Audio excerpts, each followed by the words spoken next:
Welcome into the Vestavia Hills City Schools podcast. I'm Whit McGee. And I'm Brooke Wedgeworth. And it's, what is it, November, I think? Sure. I know. What day is it? They all kind of start running together at this point in the school year, don't they? So they do. Lots of holidays around. Veterans Day just a few days ago. Thanksgiving coming up. Got two great folks from the school system with us today, Jennifer Bailey and Anna Gaston. And I have to mention this, Brooke, you will recall this. Jennifer and Anna were the very first guests on the very first episode of our podcast 22 years ago.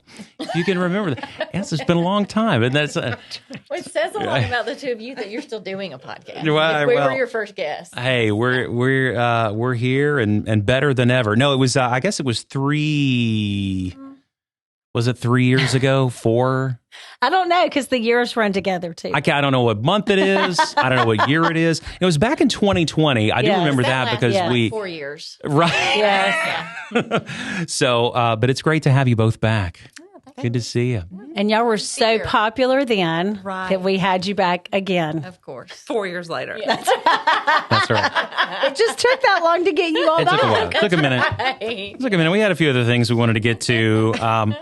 Well, I would love, just as a refresher for everybody listening and for those who are newcomers to the podcast since then, just tell us your story as educators, just a highlight reel of where you're from, where you've been, where you are now. My name's Jennifer Bailey. I serve as Director of Student Services for the school district. It's the 4th year I've been in this role. And prior to that, I served as Curriculum and Instruction Specialist in this district. And really, my education career started about 20 years ago. I went to college and had every intention to do anything but teach because I come from a family of educators. But lo and behold, after going to school, working in advertising for a little bit, I was called to the classroom and never looked back. Have enjoyed very much working with kids, and even in my classroom began to evolve and learned a lot of things just about what students bring to my classroom and what those barriers can be to their learning, and discovered through professional learning the impact of adult relationships and supportive relationships on students and ultimately their academic achievement. And so that really propelled me into some experiences with different student groups and professional learning that I both led and was a part of, and really led me to this position where we work with the counselors, work very closely with Anna, and support the district in removing barriers to student learning. I'm Anna Gaston, as Whit said. I am the district social worker. I've been here 8 years, I think 8. I did about 16 years in therapeutic foster care in the child welfare world. So just was very interested to get into the school setting and support students and families. And staff as well. So there's a lot to talk about these days with mental health in schools. So talk to us a little bit about what that means and how it differs from mental illness. Well, and I think mental health is something that we're looking at in a lot of different areas. We always think of mental health, that framework being just like physical health. Everyone has it. It's how we relate to the world. Speaking of mental health, it's how we relate to the world. It's our relationships with others. It's how we problem solve. It's really something that we carry with us day to day. So all of us can experience and will experience mental health crises just due to stress, grief, different emotions that will come up. That differs, though, from mental illness, in that mental illness we think of as like a diagnosis that we might have. So we have to think about, we might all have mental health crises, but we may not all experience a mental health diagnosis. Well, this is something that is, I think, the more that we talk about it, the more people realize that it's something that's really pertinent to everybody in our schools in different ways. And there's some statistics that we've been talking about with the community over the course of the fall that I think are shedding some light on just the individual needs of students at all levels in the classroom. So in a typical elementary classroom in our school system, let's say you've got maybe 18 students, give or take, in that classroom.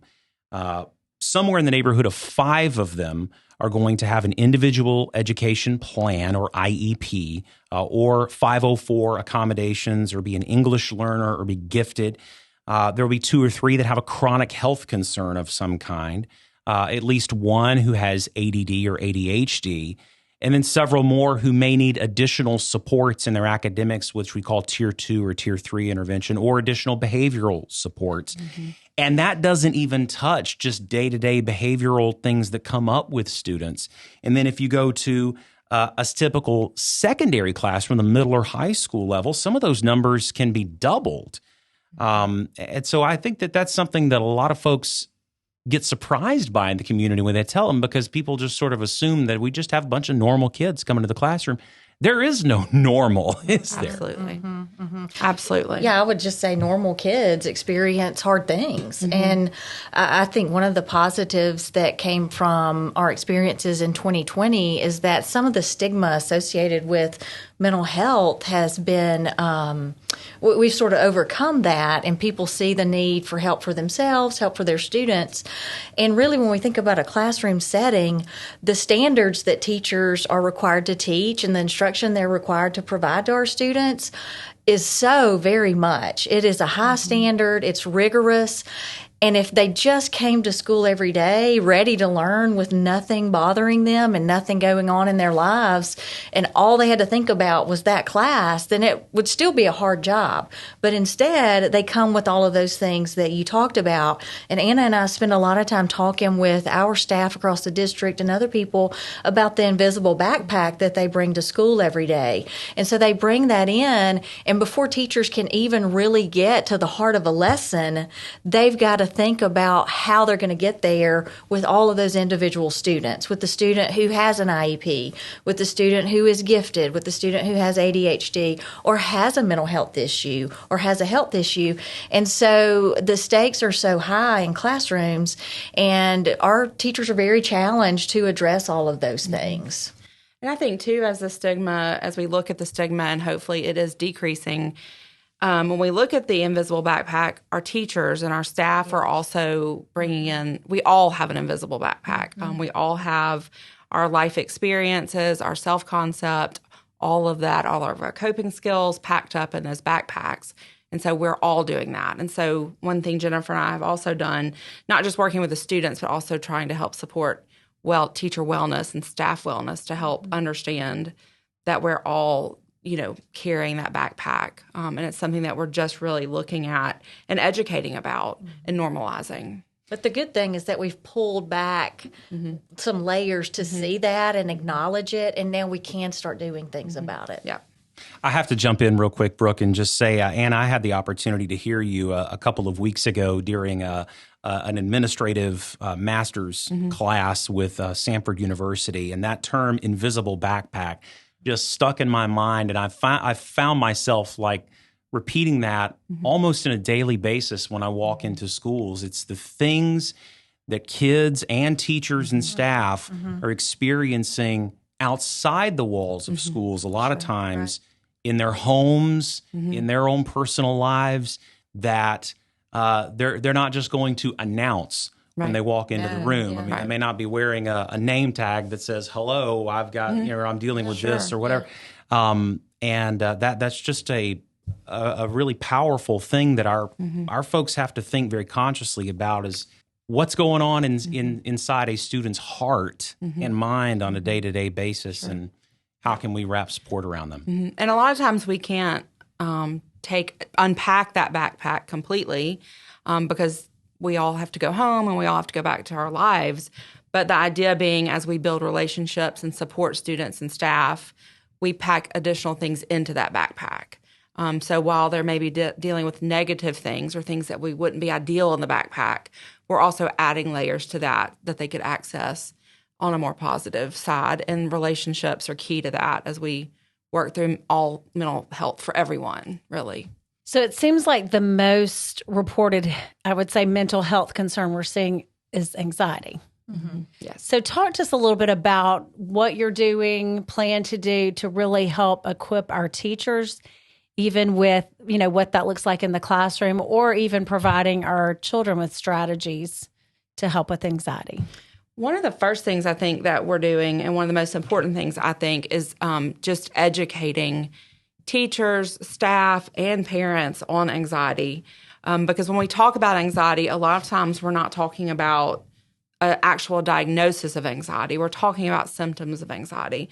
But we have to normalize it because all of us have anxiety. It's like stress, worry, and we want to normalize it for parents and for staff and for kids. So when it happens, when they get butterflies or they're nervous, because anxiety propels us to act. It's one of those things that our body does to help us prepare for things, tests, interviews, podcast. It's those things that it motivates us. And so what happens, though, is when we don't understand it or become overwhelmed by it, we tend to get lost in it. And so I think one of those first things that we're doing is really just trying to educate and normalize those beginning feelings of anxiety so then we can cope with it so it doesn't take us over. Yeah, and a lot of our conversations are geared around both and. Yes, I'm experiencing anxiety about this certain situation, and I'm going to do these things to try to overcome it or to confront what is making me anxious. And in terms of what Anna's talking about and packing some things in that invisible backpack to hopefully support students, we work with teachers about strategies to support students, whether it's something as simple as grounding or deep breathing exercises, and encouraging them to build them into things like morning meetings or advisories, or even in the secondary classroom before you take a test. Take some time, pause with students, practice deep breathing so that when they're on their own and experiencing that, they know how to cope or they are armed with something to do that. But in our morning meetings, when we're talking to our students about core values, about what it means to mediate a conflict. First grader doesn't use those words, but that's what we're teaching them how to do when they are good friends. Classroom lessons that counselors do. All of those things are geared at addressing things like anxiety and equipping our students or packing their invisible backpack with strategies and coping skills that aren't innate for us, that we don't just pick up, but they have to be explicitly taught. And so we're doing a lot of that across the district and spending time talking with teachers, paraprofessionals, those who are boots on the ground, working with students day in and day out, and talking to them about those strategies. And we've really seen anxiety out of COVID, out of the pandemic, when students have been at home and have had some fear. It feels like a long time ago, but it really wasn't. And then, coming back to school, so we work closely with students that are dealing with that anxious feeling of, I don't know if I can come into the school building, and we're always trying to address that in creative ways and thinking outside the box and just supporting the parent and the student because both are struggling when that happens. Yeah, that's right. It has to be a collaborative team effort with parents, school, teachers, and student. I'm glad you mentioned what y'all just said about just the like COVID and things that students had to deal with over the last few years, because some folks might hear this and say, well, these kids are just soft, just like rub some dirt in it and let's go. But, my response to that, and I'm from small town Alabama where that was kind of a way of life too. But my thought is, have you looked at everything that kids have had to deal with the last few years? That's right. Look at the world. I mean, this is a lot. Yeah. We put out a video a few days ago about morning meetings at West, just as a great example. And a lot of our schools are doing that, Brooke. But just that time, that intentional time every day to just take a moment to say hello to those around you, to make sure that everybody's, feels like, hey, I see you, you're included, you're welcome. Let's ask about your day. How are things going? Let's see what we've got going on. How can we take a moment to get ready and just get our feet underneath us before we get going on the day. And that's just such a great practice. One of many things that we're doing. Yeah. And I think those meetings really help kids get used to talking out loud about things that are hard. I think the mentality that you talked about, Whit, I think that's how we grew up, is you just moved on. When things were hard, it was just hard and you just moved on. But a lot of that leads to compartmentalizing feelings, stuffing feelings, not addressing feelings. And so I think when we see kids and feel like they're soft, a lot of it is they're actually processing out loud what they're feeling and sometimes that makes adults uncomfortable. So we really have to then dig in to figure out, what those feelings are and then help them address. So I think it's really important that, we all are comfortable with talking about things and working through things. Like Jennifer said, the conflict. Working through conflict, if we don't allow kids to experience conflict, they will never know how to address it. So a lot of it is just opening, like morning meetings, open up the floor for that classroom discussion about all kinds of things, which I think is really good. I do too. And I would say if my student were talking to me about it, it's hard. Like I rubbed dirt on it and it didn't matter. Like it eventually wasn't enough dirt. And so we eventually have to deal with those things. That is human nature. And so for the years and years that I rubbed dirt on it, it came up maybe even dirtier. You know what I mean? When you finally when we have to confront those things, we're going to have to do it. So if we can equip them and talk with them, even if we're messy in doing so, just saying that sounds really hard acknowledges their feelings. And so as a parent, if my student came to me and openly said, I've had a hard day, or this hard thing happened, or I am sad and I don't know how to deal with it as a parent, even saying, I'm so sorry that you were sad today. Would you like to talk about it? I know I can't fix it, but allowing them to acknowledge it is such a huge step in them learning to cope and being okay with talking about it. When we have partnerships in place, we also have programs where students are involved in, I guess, also assisting as well. So tell our listeners a little bit about some of those programs and partnerships that we have in place. We work closely with Impact Family Counseling. We've worked with them for several years, and Whit mentioned Tier 2 and Tier 3 supports for students. Sometimes students have significant concerns and significant things they need to work through that are outside of all of our purview or might be too big for a setting like school. And that's why we contract with Impact, and they have therapists who work with our students. They spend time with them and provide that therapeutic service. Once we meet with parents and the student, get parent permission to do things like that. So that partnership is invaluable in our district and to our families. We also have opportunities just from kids at the high school and youth leadership who work with what they call Rebel Pals at the elementary levels. They come in and they're partnered up very strategically, usually, with those students, and they spend time with them, just investing in the younger children, being interested in what they're interested in. They play games, they have conversations, they do things, and they spend a year doing that. And that investment, like Anna said, one valuable, meaningful relationship can offset an awful lot of trauma. And that's one of the things that we are working on and trying to do that. And then across the district, we're currently launching peer helpers. And what that will be designed to do, it's in partnership with some of the prevention efforts that we have across the district, but it will be to have students in our schools who our students listen to far more than the adults.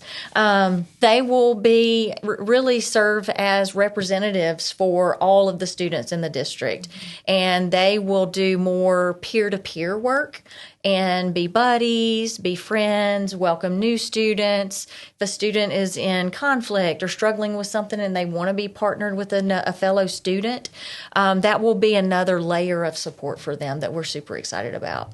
That is fantastic. There's just so many different layers to all of this, and just so grateful that both of you are leading those efforts in the schools, and that our schools are doing everything that they are to provide new and more responsive ways to support our students through the challenges of being a kid. You know? So I before we get out of here, I do want to ask, if there is a parent who is listening to this and they feel like their student is in need of some additional support in school, maybe they've heard this and thought, yeah, my child's invisible backpack is getting pretty heavy. Yeah. What can they do? What should they do? I would say reach out to me or to the school counselor at their student school. We work closely with the counselors, and we have a great team, kind of call it the mental health team. So I would say certainly reach out and just be open to talking with us and let us kind of guide them through unpacking that backpack. Yeah. They're always welcome to reach out to me. That's the school counselor and Anna, the very, very front lines. But I also know that might be really personal, and I'm a little maybe a step away from the classroom, and so they're also welcome to call me. I see a lot of things. I have children of my own, and also have been working in the district for a while and working with kiddos for a long time. And so I'm always want to listen to parents, partner with them to get them the support they need, and ultimately get their student the support that they need to be successful, because that's what we want. We want families feeling productive, feeling like their kids are happy at school, and we want students who are sitting in classes and able to engage with their teacher and the instruction. That's our goal. Yeah, and I think we can also point parents in the direction of resources, whether it be community partnerships like Impact or podcast, books. We work hard to stay on top of things, topics. And so I really, like to try to help parents know what's out there and what they could seek support from. Yeah. Well, it's always a pleasure to have both of you on. Jennifer and Anna, thank you so much for joining us today. Thank you. And thank you for listening to the podcast. We'll talk to you again soon.